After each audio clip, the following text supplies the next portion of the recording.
ধর্মের বাইরে বিজ্ঞানকে নিয়ে ব্যাখ্যা করার ওই রকম অনেকেই হয়তো বা ব্রেন রাখেন না, কিন্তু আল্লাহ আপনাকে সেই শক্তি দিয়েছেন এবং আপনি খুব চমৎকারভাবে সেটা করেন। আমি অনুষ্ঠানে বসে আপনার সম্পর্কে জানছিলাম যে আপনি ঢাকায় থাকেন না, আপনি থাকেন সে রংপুরে। জি। আমি যদি আপনার একটু পরিবার নিয়ে জানতে চাই, শৈশবটা নিয়ে একটু জানতে চাই, আপনার বড় হওয়া সব কিছু মিলে আসলে কেমন ছিল? আমি হচ্ছে যে মানে সায়েন্সটা কিভাবে মিলাই এটা আমি একে সহজ করে আগে একটু বলি। যেমন ধরা যাক এই যে আমরা যে রুমটায় আছি, এই রুমটা আমার মনে হয় অ্যাবাউট, যদি আমি ধরি যে 1000 স্কোয়ার ফিট হতে পারে এরকম। এখন এইটা কিন্তু এই যে রুমটার কিন্তু একটা টেম্পারেচার আছে, ধরলাম যে 25 ডিগ্রি সেলসিয়াস, এবং এই রুমের যা কিছু আছে এগুলো কিন্তু হচ্ছে সব কঠিন পদার্থ, নর্মালি সলিড। এখন আমরা যদি এই রুমটা একটা বিশেষ পরিস্থিতি তৈরি করি, কীরকম, যেমন টেম্পারেচারটা 25 থেকে কমায় 20 করলাম, 10 করলাম, 5 করলাম, 0 করলাম, তারপরে -10, -20 এরকম করে কমাতে কমাতে যে -273-এ নিয়ে যাই, -273। এবং এই রুমের যে স্ট্রাকচারটা যেটা সলিড আছে কঠিন, সেটাকে যদি আমি সলিড থেকে কোনোভাবে গ্যাসে আনতে পারি, তখন এই গোটাল রুমটার আয়তন যেটা এখন 1000 স্কোয়ার ফিট আছে সেটা 0 স্কোয়ার ফিট হবে, মানে 0 হয়ে যাবে, অ্যাবসোলুটলি 0। শুনলে অবাক লাগে না, যেটা কেমন কথা, এই গোটাল জিনিসটা 0 হয়ে যাবে। এখন আপনি চিন্তা করেন যে এই গোটাল পৃথিবীটা যে আছে, এটাকে যদি আমি হচ্ছে যে টেম্পারেচার গড় পড়তে হবে, পৃথিবীর টেম্পারেচার 15 ডিগ্রি সেলসিয়াস গড়ে। তো এইটা যদি আমি 25 থেকে, যেমন রুমটাকে আমি কমায় -273-এ নিলাম, আর সলিডটাকে আমি করলাম হচ্ছে গ্যাস করলাম, তখন -273-এ যখন গেল তখন এটা গোটাল 0 হয়ে গেল।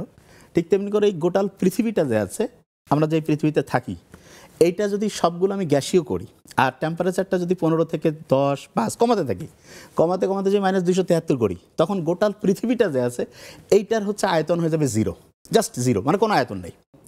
আচ্ছা, এবার চিন্তা করেন যে এরকম পৃথিবীর মতো ধরা যাক যে 1 লক্ষ পৃথিবী, ধরলাম একটু সহজ করে বোঝার জন্য, যে এইটা হচ্ছে যে আমাদের ধরা যাক মিল্কিওয়েতে আছে, আসলে অনেক বেশি আছে যা সহজ করে। তাহলে এই মিল্কিওয়েতে যতগুলো এরকম পৃথিবীর মতো পৃথিবী আছে তার চেয়ে অনেক বেশি আছে, প্রত্যেকটায় যদি আমি টেম্পারেচার কমিয়ে হচ্ছে -273 করি আর গ্যাসীয় করি, তাহলে এই সব মিল্কিওয়ের মধ্যে যা কিছু আছে সবগুলো মিলে হচ্ছে আয়তন হয়ে যাবে 0। এবার আপনি চিন্তা করেন মিল্কিওয়ের মতো প্রায় 2000 কোটি হচ্ছে গ্যালাক্সি আছে এই মহাবিশ্বে এখন পর্যন্ত, 2000 কোটি। তো এই যে ইয়াগুলো আছে, ওটাকে যেটা আমি বলি যে হচ্ছে যে প্রত্যেকটা গ্যালাক্সি যদি এরকম টেম্পারেচার আমি কমিয়ে -273 করি এবং হচ্ছে যে সলিড থেকে, লিকুইড থেকে এটাকে যদি আমি গ্যাসীয় করি, তাহলে সবগুলোর হচ্ছে আয়তন কিন্তু 0-তে নামবে। ইসলামে একটা খুব সুন্দর কথা আছে যে মহাবিশ্বের যা কিছু আছে একটা ছোট্ট বিন্দুর মধ্যে ছিল। তো অনেকে অবাক হয় না যে একটা বিন্দুর মধ্যে কেমনে থাকবে, খুব সহজ। এটা আল্লাহ জাস্ট 2টা টেকনিক লাগাতে হবে, একটা হচ্ছে টেম্পারেচার কমিয়ে -273 করবো আর সবগুলোকে গ্যাসীয় করবো। এই 2টা ফর্মুলা যদি আমরা অ্যাপ্লাই করতে পারি তাহলে সব কিছুকে 0-তে আনা যাবে। তারপর ওইখানে যে বিস্ফোরণ ঘটায়, বিস্ফোরণ হলে কি টেম্পারেচার বাড়বে, টেম্পারেচার যদি বাড়ে তখন কি হবে, প্রসারিত হবে। তার মানে সহজ ফর্মুলা, টেম্পারেচার আপনি কমালে আয়তন কমতে থাকবে, আর যে টেম্পারেচার আপনি বাড়াতে থাকেন তাহলে আয়তন বাড়তে থাকবে।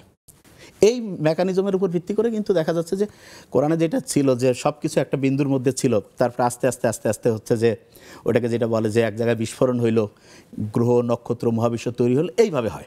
তা আমার মনে হয় যে কেউ বুঝতে পারবে, খুব ইজি জিনিস। তা আমি যেটা ছোটোবেলায় আমার মানে যদি আমি দেখি যে আমি পড়তাম মূলত যে জায়গায়, আমাদের গ্রামের বাসা হচ্ছে নীলফামারী ডোমার বোড়াগাড়ি, একদম উত্তরবঙ্গ। তা বোড়াগাড়িতে আমার হচ্ছে যে বাবা যিনি, উনি ছিলেন হচ্ছে এই যে টিচার বলতে কীরকম, ওই যে বিভিন্ন যে এনজিও কেন্দ্রিক যে প্রতিষ্ঠান আছে সেটা, আর আমার মা হচ্ছে হেলথ অ্যাসিস্ট্যান্ট। এখন যেটা হয়েছে, আমি ছোটোবেলায় যেটা হতো, আমরা কিন্তু পড়তাম গভর্নমেন্ট স্কুলে। তো ছোটোবেলা থেকে আমার যেই জিনিসটা হয়েছে সেটা হচ্ছে যে আমি নিজে যা পড়তাম সেটা এমনি অন্যের সাথে আলোচনা করতাম, এই জিনিসটা আমার মধ্যে ছিল। এখন আমি বুঝতে পারি যে এটা হয়তো ব্রেইনের নিউরনের যে কানেক্টিভিটিতে হেল্প করে, এখন বুঝতে পারি, কিন্তু তখন তো জানতাম না।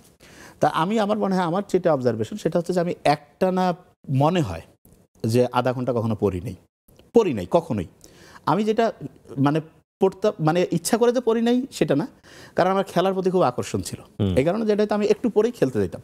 কিন্তু খেলা যে পরিমাণ আমি খেলছি, মানে টাইমের দিক থেকে এটা বলা যেতে পারে যে সকাল বললামই তো 8:30 9টা থেকে স্কুলে যাওয়ার আগ পর্যন্ত, আবার স্কুলে টিফিন পিরিয়ডে খেলতাম আমরা, বাসায় না আসি, আবার টিফিনের পরে স্কুল ছুটি হলে বাসায় এসেই আবার একটু খেয়ে আবার খেলতে যেতাম, আবার সন্ধ্যার দিকে আবার আসতাম। এসে আমরা সন্ধ্যায় যেটা হতো, আমাদের একটা নিয়ম ছিল যে সন্ধ্যায় বই পড়তে হইতো, আব্বা দেখতো যে, আর ওই সময় নামাজের টাইম হলে আমরা একটু রেস্ট নিতাম। হ্যাঁ, আমার মা হচ্ছে এবং বাবা দুইজনে পড়া হচ্ছে নিত বলতে কি যে দৈনিক পড়া দিত, যে এটা একটু পড়া দাও। তা আল্লাহর রহমতে এই যে রেগুলারিটিটা ছিল, এইটার কারণে আমার যেটা মনে হয়েছে যে কত সময় পড়তাম তার সাথে কতটুকু পড়তাম এইটা আমাদের কাছে ছিল, যে পড়াটা যাতে ঠিকভাবে মানে ওই পরিমাণটা যাতে দেই। এবং এরকম করে পড়তে পড়তে আল্লাহর রহমতে তো ফার্স্ট ছিলাম আলহামদুলিল্লাহ। 5-এ ট্যালেন্ট পুলে আল্লাহর রহমতে বৃত্তি পাই, 8-এ পাই, মেট্রিকে আমরা থানা ফার্স্ট হই। তখন তো থানা কেন্দ্রিক ওইভাবে হইতো, ওটা ডিস্ট্রিক্টেরও সেরা রেজাল্ট ছিল। কিন্তু আমার যেটা মনে হয়েছে কি, যে রেজাল্ট দিয়ে আসলে একজনকে ডিফাইন করাটা পারফেক্ট না। কিন্তু আপনি পেশায় ডাক্তার হলেন, এটাকে আগে থেকেই ঠিক করা ছিল যে আপনি ডাক্তার হবেন? ডাক্তার হইলাম মানে কি, এটা খুব ইন্টারেস্টিং। আমি যখন এইচএসসিতে পড়তাম মানে ইন্টার, তখন কিন্তু আমি প্রাইভেট পড়াতাম। আমি যখন নিজে ইন্টারে পড়তাম, এবং আমার খেয়াল আছে আমি যখন ইন্টারে পড়তাম আমার কাছে আমার বন্ধুরা হচ্ছে যে মিল সিস্টেমে পড়তো। মিল সিস্টেম বলতে কি, তারা দেখা যেত আমি আমার কিছু বন্ধু যে ঠিক আছে এই পড়াটা দেখাই দিব, খাওয়াইতো মজা করে আর কি। আর তারপরে হচ্ছে ওই সময় আমি হচ্ছে যে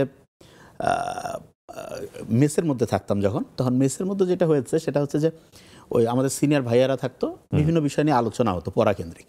তো পড়াকেন্দ্রিক যখন আলোচনা হতো, তো একটা জিনিস কে কীভাবে করতে পারে, তা দেখা গেল আমি বললাম যে এটাতে এইভাবে সহজ করে করা যায়। তা যাকে আমি বললাম উনি দেখা যাচ্ছে যে প্রাইভেটের জগতের কিং, মানে ওই সময় কয় নাবিল তুই এটা কীভাবে পারলে? আমি বললাম ভাই মাথায় চলে আসছে। কয় দেখতো এটা আবার পারিস নাকি, বলে দিই হয়ে যাইতো। আচ্ছা তুই তো হেভি প্রাইভেট পড়াবি। আমি বললাম তাই নাকি ভাই? কয় হ্যাঁ। তখন ওনারা আমাকে এক জায়গায় নিয়ে গেল, নিয়ে বললো যে প্রাইভেট পড়াইতে হবে, দেখতো পারিস কিনা।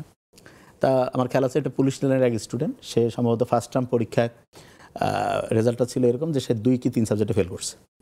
তারপরে আমাকে যখন উনি একজন হচ্ছে পুলিশের বাচ্চা আর কি, পুলিশ লাইনে পড়তো, তা বললো যে আমার ছেলেকে বাবা তুমি পড়াইতে পারো? আমি দেখি। সম্ভবত 2-2.5 মাস পড়ালাম। তা পুলিশ লাইন ওইটা মোটামুটি ভালো প্রতিষ্ঠান, যেখানে ফার্স্ট টার্মে সে 2-3 সাবজেক্টে ফেল করছিল, তারপরের টার্মে দেখা গেল সে সেকেন্ড হয়ে গেছে। তা এটা হওয়ার পরে দেখা গেল অন্য যারা আছে যে কী ব্যাপারে কী মানে ওদের মধ্যে হয়তো আলোচনা, আরেক জায়গায় নিয়ে গেল, বললো যে ঠিক আছে পড়াও দেখি। তা আমি বললাম যে আগে পড়াই। তা পড়ানোটার ক্ষেত্রে আমি যেটা সবসময় ইয়ে করতাম সেটা হচ্ছে যে পড়াটাকে আমি ঘটনার গল্প দিয়ে পড়াই। আমি কিন্তু এই যে এমনিতে যে বইয়ের কথা আমি এগুলো পড়াই না, আমি ঘটনার গল্প করি, আমার সিস্টেমে এটা। আর আপনার যে আমি ভিডিও দেখছি, কারণ আমি ঘটনা গল্প শুনতে পছন্দ করি, মানে এমনি কথা আমার ভালো লাগে না, এমনি কি শুনে মানে জিনিসটা কি আসলে।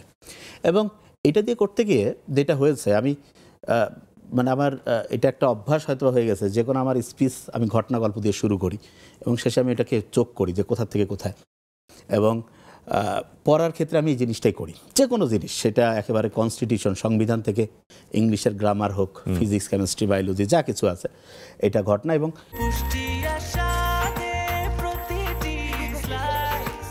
ব্রেকফাস্ট, টিফিন কিংবা স্ন্যাক টাইমে মজাদার আয়োজন মানে অল টাইম ব্রেড। মেডিকেলে যখন আমি পড়তে গিয়ে আমি যেটা দেখলাম যে মানে আমরা যখন হচ্ছে যে ওটাকে যেটা বলে যে ভর্তি হওয়ার পরে কিন্তু হচ্ছে ক্লাস শুরু হতে একটা গ্যাপ থাকে। তা চিন্তা করলাম বাসায় বসে থেকে কিলাম, এসে পড়ানো শুরু করি। তারপর আমি রংপুরে সরাসরি চলে আসলাম। এসে যেটা হলো যে আমি পড়ানো শুরু করলাম। হ্যাঁ, তা পড়ানোর ক্ষেত্রে যেটা হয়, এটা একটা স্বাভাবিক প্রক্রিয়া মানুষের, কি যে মানুষের মধ্যে হচ্ছে সহজ করে শেখার একটা আকাঙ্ক্ষা থাকে, যে কোনো জিনিস যে কেউ যদি সহজ করে বুঝতে পারে তাহলে পড়ার প্রতি আগ্রহী হয়। এই তো তারপরে আমার এই পড়ানোর জার্নিটা শুরু হলো, মেডিকেলে পড়ানো। আর মেডিকেল পড়ার সময় যেটা আমার নিজের যেটা অবজারভেশন ছিল সেটা হচ্ছে যে আমি হচ্ছে যে পড়তে গিয়ে যেটা বুঝি আর কি, সেটা হচ্ছে আমাদের মেডিকেলের সিস্টেমের মধ্যে যেটা বড় গলদ যেটা আমার মনে হয়েছে, সেটা হচ্ছে যে এখানে রুগীর সাথে যে বিহেভিয়ার ব্যাপারটা, তারপরে হচ্ছে যে ওইটাকে যেটা বলবো যে লাইফস্টাইলের যে ব্যাপারটা, এইটা মেডিকেলের আমাদের যে কারিকুলাম যেভাবে এখানে ওইভাবে ইয়া করে না। আমি ভাই আপনার এমবিবিএস কমপ্লিট করার পর আপনার স্পেশালিটি গ্রো করলো কোন সাইটে? এমবিবিএস শেষ করার পরে যেটা ছিল সেটা হচ্ছে যে আমার যেটা টার্গেট ছিল যে আমি নিজে কিছু করব। তা বাসা থেকে যেটা হয় স্বাভাবিকভাবে যে বিসিএস দেওয়ার পরে হচ্ছে জব অন্তত করো, এটা একটা ব্যাপার। তো এইটা যখন হলো তখন মনে হলো যে না, বিসিএসটা দেওয়া যায়, কারণ আমি বিসিএস আবার পড়াইতাম। আমি যখন দেখা যেত যে আমি যখন মেডিকেলের সেকেন্ড ইয়ার থার্ড ইয়ার, আমার বড় ভাইয়েরা আমার কাছে ওনারা মানে পড়তো বলতে জিনিসটাকে ওইভাবে বলা যাবে না, মানে পছন্দ করতো আমাকে, বলতো যে নাবিল তুই এই জিনিসগুলো আমাদের একটু দেখায় দে। আলহামদুলিল্লাহ তখন আমি যেটা করতাম সেটা হচ্ছে যে ঠিক আছে বিসিএসটা দিই। তা বিসিএস আল্লাহর মধ্যে দিয়ে দিই, বিসিএস হয়ে যাওয়ার পরে যেটা হলো সেটা হচ্ছে যে মানে আমার সবসময় যেটা আমি করার টার্গেট করছি সেটা হচ্ছে যে আমার পড়াতে যেহেতু খুব ভালো লাগে, মানে একটা জিনিস সহজ করে বোঝানোর, যেহেতু বুঝতে পারতাম যে একটা জিনিস আমি সহজ করে বলতে পারি ইনশাল্লাহ। তারপরে যেটা আমি করলাম সেটা হচ্ছে যে আমি বিসিএস করে প্রথমে আমার পোস্টিং হয়ে গেলো যেটা হয় উপজেলা পর্যায়ে, ওইখানে তারপরে হওয়ার পর রংপুর মেডিকেল কলেজ হসপিটাল মেডিসিনের যে আউটডোর সেখানে। তা আমার যেটা ব্যাপারটা হচ্ছে যে সত্যিকার অর্থে আমি বিসিএস যেটা, তারপরে প্র্যাকটিসের যে ব্যাপারটা, এটা হচ্ছে মেডিকেল কেন্দ্রিক প্র্যাকটিস, কিন্তু বাইরে যে চেম্বারে যে প্র্যাকটিসটা সবাই করে সাধারণত, সেইটা আমি করতাম না। এটা করতাম না, এটা এই কারণ হচ্ছে যে আমার সময়টা আমি মনে করতাম যে আমি রুগী দেখলে, মানে আমার ক্যালকুলেশনটা এরকম যে আমি যদি রুগী একদিনে দেখি কয়টা, 50টা দেখবো, তাহলে মাসে কত, 1,500, বছরে যদি আমি দেখি 20,000, আমি 30 বছর দেখলে 5-6 লাখ রুগী দেখব, ব্যাপারটা এরকম। কিন্তু আমি যদি বলতে পারি, এটা এমন হতে পারে যে আমি কয়েক শত কোটি মানুষ দেখতে পারে। তো ওই সময় পড়ানোর স্টাইলটা কি পুরোপুরি প্রাইভেট? হ্যাঁ, পড়ানোর স্টাইলটাকে আমি যেটা করতাম, আমি নিজে কোচিং দিয়ে দিয়েছিলাম। ওকে। হ্যাঁ, আমি নিজেই দিয়ে কি দিয়েছি। পড়াতেন আপনি? আমি এটা খুব ইন্টারেস্টিং।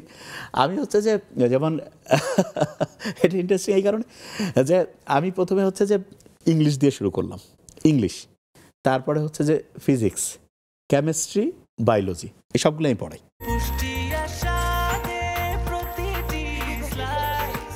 ব্রেকফাস্ট, টিফিন কিংবা স্ন্যাক টাইমে মজাদার আয়োজন মানে অল টাইম ব্রেড। তো ওইখানে আমি সব সাবজেক্টই পড়াতাম। এটা মানে নর্মালি যে কারো খটকা লাগবে যে কীভাবে একজন টিচার সব পড়ায় কীভাবে, স্বাভাবিক না যে নর্মালি আমরা জানি একজন টিচার একটাই পড়াতে পারে। তা এইটা হচ্ছে যে কি, আমার আসলে মানে আল্লাহর রহমতে আমি তো রেগুলার পড়ি এবং সহজ করে যেহেতু বলতে পারি, তো এইটাতে হয়ে গেল যেটা, সেটা হচ্ছে যে আমি দেখা যেত যে বিভিন্ন সাবজেক্টে বিভিন্ন টিচার দিয়ে ক্লাস যখন দিতাম, তারপরে আমার যারা স্টুডেন্ট তারা বলতো যে না ভাই, আপনার ক্লাস নিতে হবে। কেন? ওকে। কয়ে যে ওর ভাইয়াদের ক্লাস ভালো লাগতেছে না। মানে এটা হচ্ছে বোঝানোর কারণে এবং স্টুডেন্টদের ইয়ার কারণে। এবং আমি যেহেতু, আর ব্যাপারটাকে আমি কিন্তু নিজের থেকে পড়ছি, মেট্রিক ইন্টার আমি যেহেতু প্রাইভেট, আমি খুব সীমিত পড়তাম বলা যেতে পারে, এবং আমি যেহেতু চিন্তা করতাম এগুলো নিয়ে, এই কারণে আল্লাহর রহমতে রেগুলার এটা প্র্যাকটিস করতে করতে, এবং এটা আল্লাহর রহমত, এটা কারণ নর্মালি একজন এরকম সব সাবজেক্টে এইভাবে সহজ করে বুঝাতে পারবে, এটা আসলে আমার ক্যাপাসিটি না, কারণ হঠাৎ করে আমার মাথায় চলে আসে যে এটা এইভাবে হইতে পারে, এবং দেখি যে আলহামদুলিল্লাহ কাজ করে। তো এইটার কারণে হচ্ছে যে আমি সব সাবজেক্ট পড়াতে পারি আলহামদুলিল্লাহ।